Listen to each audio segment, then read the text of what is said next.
Salut tout le monde. Aujourd'hui, je vous parle pour la toute première fois d'une romance, et pas n'importe laquelle, puisqu'aujourd'hui, je vous présente À tout jamais du célèbre romancier spécialisé dans ce type d'ouvrage, Nicholas Sparks, qui est par ailleurs le premier roman que je lis de cet auteur. Et franchement, je suis pas déçu de m'être penché sur celui-ci. Mais avant toute chose, de quoi parle-t-il? London Carter, 57 ans, se remémore son adolescence. L'année de ses 17 ans, celle qui a changé sa vie à tout jamais. Le jeune London Carter, fils de député, a grandi dans l'une des familles les plus aisées de Beaufort, une petite ville située en Caroline du Nord. Avec ses amis, qui ne sont pas forcément les personnes les plus recommandables, London se moque de temps en temps de Jamie Sullivan, la fille du pasteur. Elle l'agace sérieusement avec sa manie de toujours trimballer sur elle sa Bible, sa gentillesse inébranlable et sa manie de toujours vouloir aider autrui. Cependant, faute de cavalière pour l'accompagner au bal du lycée, London se retrouve à devoir demander à Jamie de l'accompagner. Elle accepte, et elle lui fait promettre de ne pas tomber amoureux d'elle. Il lui donne sa parole, et entre eux, ce sera l'amour fou.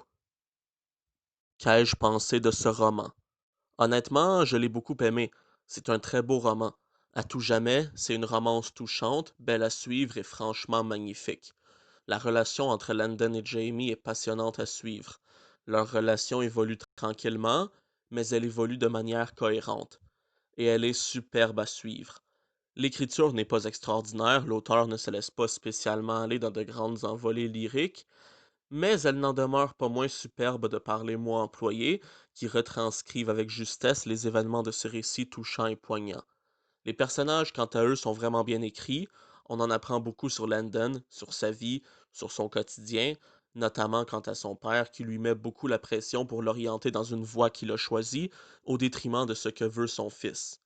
Landon a d'ailleurs l'impression que son père essaie de créer en son fils la personne qu'il est lui-même, de le faire devenir une deuxième version de lui-même. L'évolution de Landon, qui passe d'un jeune moqueur et peu fréquentable à quelqu'un de plus ouvert envers la différence des autres, notamment celle de Jamie, est très bien exécutée. J'ai bien aimé aussi le personnage du révérend Egbert, qui est également le père de Jamie, qui est un vieil homme dont on comprend mieux les paroles et les agissements au fil des chapitres, surtout vers la fin. Au même rythme que Landon, on apprend progressivement à le connaître et à le comprendre. Sinon, parmi les personnages, disons plus secondaires, il y a Eric, l'un des amis de Landon, qui est un personnage méprisable. D'ailleurs, parlons-en des amis de Landon. Ses amis ne cessent de le niaiser quant à sa présence répétée aux côtés de Jamie, ce qui fait que Landon se retrouve déchiré entre une envie d'aider Jamie, mêlée à une sympathie refoulée pour elle, et une envie de ne plus se faire voir à ses côtés pour que les moqueries cessent enfin. Et vers la fin, eux comme vous n'auront qu'une seule phrase à la bouche. Si seulement ils avaient su. Mais ça, à vous de découvrir pourquoi. Mais le meilleur personnage de ce roman, c'est sans contredit Jamie. Elle est magnifique. C'est un personnage touchant auquel je me suis fortement attaché. Elle est juste magnifique dans tous les sens du terme. Jamie, qui n'a pas pu connaître sa mère, celle-ci ayant rendu l'âme lors de l'accouchement, est fortement attachée à son père. Elle voit tout ce qu'il fait pour elle et elle lui en est très reconnaissante. Optimiste, toujours prête à aider, ne trouvant jamais rien de mal à dire sur qui que ce soit, même sur ceux qui se moquent ouvertement d'elle, elle est fantastique. Son dévouement envers les orphelins de l'orphelinat est d'ailleurs extrêmement admirable. C'est une fille très croyante, à la fois inébranlable et franchement belle à voir. C'est beau de voir une foi aussi puissante en quelqu'un à qui la vie, justement, ne réserve pas que du positif. Pour elle, rien n'arrive pour rien, tout est le fruit de la volonté de Dieu. Sa foi l'anime, la passionne, l'empêche visiblement de craquer, et c'est franchement beau à voir. Ce personnage est fantastique et saura faire de Landon une meilleure personne. Elle fera de lui un homme et elle marquera son monde. Vous l'aurez compris, les personnages sont bien construits. Et ils font vivre ce roman d'une manière à laquelle on ne peut que croire.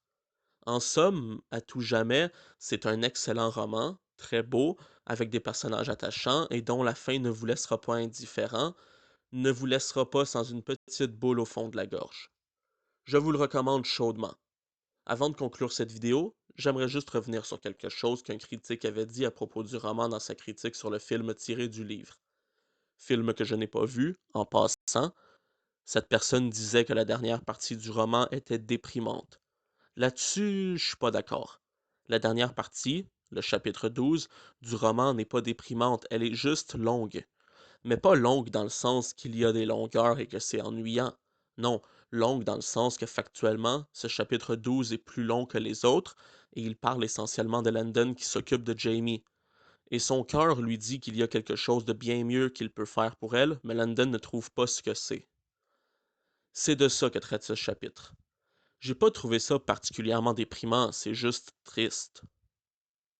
Ok, oui, triste et déprimant vont peut-être ensemble aux yeux de certains, mais pas aux miens. Ils sont dissociables, c'est ça que je veux dire. Triste, c'est quelque chose de malheureux, mais qui peut aussi être beau. Et déprimant, c'est quelque chose qui repousse parce que c'est trop triste. Ça veut pas dire que parce que c'est déprimant, c'est mal fait, attention. Et c'est souvent assez relatif, dépendamment des personnes et des interprétations qu'elles peuvent en faire. Mais si c'est relatif, ça veut dire que pour ce critique, c'est déprimant, mais que pour toi, ce l'est pas. Et c'est tout à fait normal puisque relatif, dépendamment des personnes. Oui. Mais bref, passons. En conclusion, À tout jamais, c'est un roman puissant, touchant, prenant, aucunement ennuyant. C'est une romance magnifique dotée de personnages fort attachants, intéressants et qui dispose d'une fin qui vous mettra très certainement la larme à l'œil, tant elle est belle et triste à la fois. C'est tout pour cette chronique et je vous dis à la prochaine. Allez, salut!